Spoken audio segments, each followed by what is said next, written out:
Hi hello అండి. Welcome to my channel. ఇన్స్టెంట్‌గా బిర్యానీ తినాలనిపించినప్పుడల్లా ఈ చికెన్ పలావ్ చేసుకొని తిన్నారంటే బిర్యానీ తిన్న ఫీల్ వస్తుందండి. చిన్న పిల్లల దగ్గర నుంచి పెద్దవాళ్ళ వరకు ఈ చికెన్ పలావ్‌ని ఎంతో ఇష్టంగా తింటారండి. ఒక్కసారైనా ఈ విధంగా ట్రై చేసి చూడండి. టేస్ట్ అదిరిపోతుంది. ఈ చికెన్ పలావ్ కాంబినేషన్‌గా పెరుగు రైతా అయినా, చికెన్ గ్రేవీతో అయినా తిన్నారంటే టేస్ట్ వేరే లెవెల్‌లో ఉంటుంది. వీడియోలో చూపించిన విధంగా ముక్క బాగా ఉడికి రైస్ పొడి పొడిగా వచ్చేట విధంగా చికెన్ పలావ్‌ని ఈరోజు మనం చేసుకుందామండి. ముందుగా ఒక గిన్నెలో బాసుమతి రైస్‌ని ఈ విధంగా తీసుకున్నామండి. నేను 2½ గ్లాసెస్ బాసుమతి రైస్, పాత బాసుమతి రైస్‌ని తీసుకున్నానండి. కొత్తవి ఉన్నా పర్లేదండి. ఇక్కడ నేను ½ కేజీ చికెన్‌లో 2½ గ్లాసెస్ బాసుమతి రైస్‌ని తీసుకున్నాను. రైస్‌ని 4, 5 నీళ్ళతో కడుక్కున్న తర్వాత కొద్దిగా వాటర్ వేసి పక్కన నాననివ్వాలండి ఒక హాఫ్ అన్ అవర్ పాటు. మనం చికెన్‌ని మ్యాగ్నేట్ చేసుకుందాం. అందులో కొద్దిగా ఉప్పు, నిమ్మరసం వేసి బాగా కలుపుకోవాలండి. కలుపుకున్న చికెన్‌ని ఒక 4, 5 నీళ్ళతో కడుక్కున్నామంటే నీసు వాసన పోతుంది. ఇలా కడుక్కున్న చికెన్‌ని మొత్తం వంపేసి మ్యాగ్నేట్ చేసుకోవాలండి. చికెన్‌లో కొద్దిగా ఉప్పు, పసుపు, మనం తినే స్పైస్‌ని బట్టి కారం, కొద్దిగా ధనియా పొడి, గరం మసాలా, హాఫ్ కప్పు పెరుగు యాడ్ చేయాలి. పెరుగు యాడ్ చేయకపోయినా పర్లేదండి, ఆప్షనల్. అందులోకి 4, 5 చీల్చిన పచ్చిమిర్చి, సన్నగా కట్ చేసుకున్న కొత్తిమీర, పుదీనా, కరివేపాకు ఇందులో యాడ్ చేసి కలుపుకోవాలండి.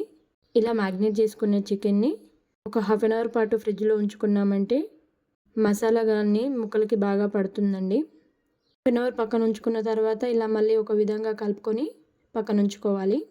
ప్రాసెస్‌లోకి వెళ్ళిపోదామండి. స్టవ్ ఆన్ చేసి ఒక లోతైన వెడల్పైన గిన్నెని పెట్టుకోవాలి.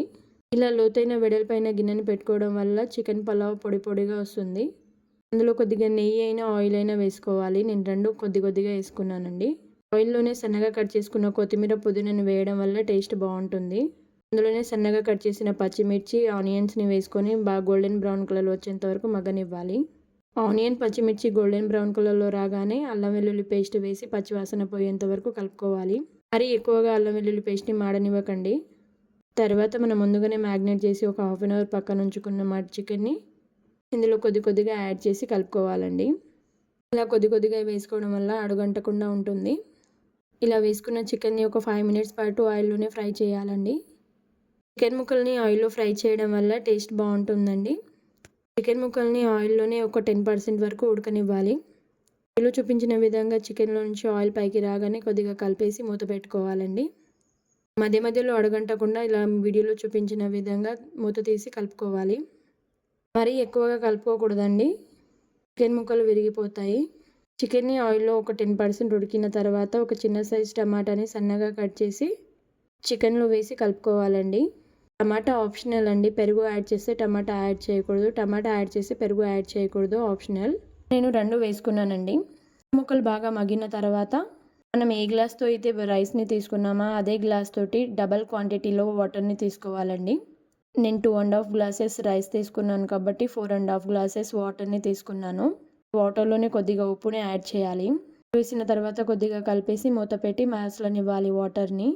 వీడియోలో చూపించిన విధంగా వాటర్ బాగా మరుగుతున్నప్పుడు మనం ముందుగానే కడిగి పెట్టుకున్న బాసుమతి రైస్‌ని ఇందులో యాడ్ చేసుకోవాలి.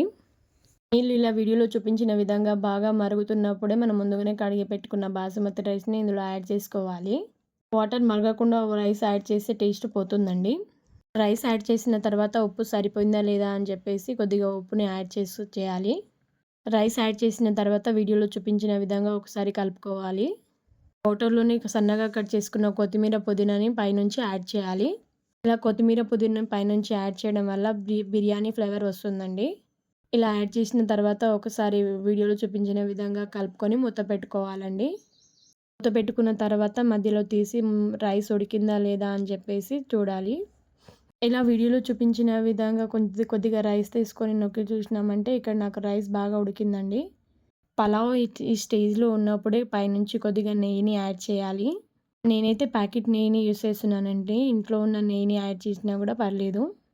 పైనుంచి సన్నగా కట్ చేసుకున్న కొత్తిమీరని చాప్ చేసుకున్నామంటే గుమగుమలాడే చికెన్ పలావ్ రెడీ అయిపోతుంది. చికెన్ పలావ్‌ని ఒకసారైనా ఈ విధంగా ట్రై చేశారంటే టేస్ట్ అయినా, టెక్స్చర్ అయినా చాలా బాగుంటుందండి. ఇంకేముంది, ప్లేట్‌లో స్టవ్ చేసుకొని తినడమే. బిర్యానీ తినాలనిపించినప్పుడల్లా ఈ చికెన్ పలావ్ చేసుకొని తిన్నారంటే బిర్యానీ తిన్న ఫీల్ వస్తుంది. ఇలాంటి వీడియోలు మరెన్నో మీ ముందుకు తెస్తానండి. వీడియో నచ్చితే like, share, subscribe to my channel. Try చేసిన తర్వాత మీకు ఏ విధంగా కుదిరిందో నాకు ఖచ్చితంగా కామెంట్ చేసి చెప్పండి.